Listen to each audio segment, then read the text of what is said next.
শাক কুলেখাড়া আজই বানাইতে আজই দিবি না তো কোন দিন দিবি? তোর যে হাগা বন্ধ হয়েছে শাক খেয়ে আরো গন্ডগোল হবে নাকি? শালা কবু যে শাক খেয়ে আরো হাগা বড় গন্ডগোল করছিলেন। এলা খা, এলা খাওয়া দেবে। গালি পড়বি। আব্বা কুলেখাড়া আর খান না, এলা তো রক্ত হয়েছে, পরে হাই প্রেশার হবে বুড়ে বয়সে। তাও কুলেখাড়া আর খাওয়া যাবে না, রোজ খাওয়া যায় না। বাবু তুমি ভাত খাবা? আরো বড় কেন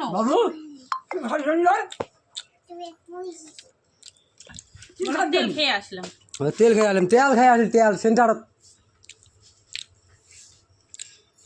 আরো শুই আছে 5 বছরে।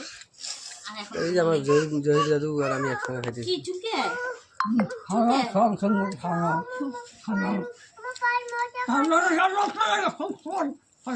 না খাই না।